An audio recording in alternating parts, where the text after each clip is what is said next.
महाराष्ट्र माझा न्यूज, सर्वसामान्य जनतेचा आवाज। खूप मोठं नाहीये। आता मी गोविंद डेअरीवर गेलो होतो, काही माझे जबाब घ्यायचे होते, काही त्यांना विचारायचं होतं डेअरी कशी चालवतो काय वगैरे, तर त्यासाठी मी तिथे जाऊन आलेली आहे। तिथलं पण काम सगळं संपलेलं आहे। 9 वाजता ते डेअरीमधून सगळे बाहेर पडणार आहेत। तिथलेही अधिकारी बहुतेक आज रात्रीच बाहेर पडतील, म्हणजे आज सगळं संपतंय। आणि मला अतिशय आनंद होतो सांगायला की जे IT ऑफिसर आले होते त्यांनी डेअरीचं कामकाज बघून एवढं कौतुक केलेलं आहे। आणि शिवाय त्यांचं असं म्हणणं आहे की ज्यांच्यावर IT रेट अशी पडतात आणि ज्यांच्या कंपन्या चांगल्या असतात त्यांची दुपटीने वाढ होती। म्हणून मी त्यांना वर जाऊन त्यांची फुल टीम 40 लोकांची होती, त्यांना भेटले, त्यांना मी माझे धन्यवाद दिले की ते इथे येऊन गेले।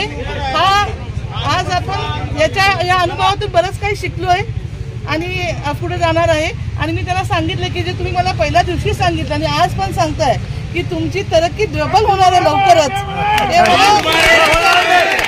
आपण खरंच आहात आणि आपल्याला काही सापडलं नाही। मला वाटतं जसं पंचनामा येईल आणि रिपोर्ट येईल तसं बाबा आपल्याशी सगळ्यांची चर्चा करतील आणि बहुतेक आज रात्रीचे सगळं संपून जाईल। ओके, धन्यवाद। आणि मी आपल्या सर्वांचे आभारी मानते की आपण सर्व इथे एवढे दिवस इथं एवढ्या प्रेमाने आणि एवढ्या कळकळीने आमच्यासाठी इथं राहिलेला होता। खूप असं सपोर्ट वाटत होता माहिती आहे आतमध्ये की कारण आमचे मोबाईल्स काढून घेतले होते, लॅपटॉप्स काढून घेतले होते सगळंच। आणि पुन्हा असं सुरुवातीला नंतर सगळं व्यवस्थित झालं, पण बाहेर आपली लोक आहेत आणि आपली काळजी करतात, हा फार मोठा धीराचा अनुभव होता मला। मी आपल्या सर्वांची खूप आभारी आहे। थँक्यू।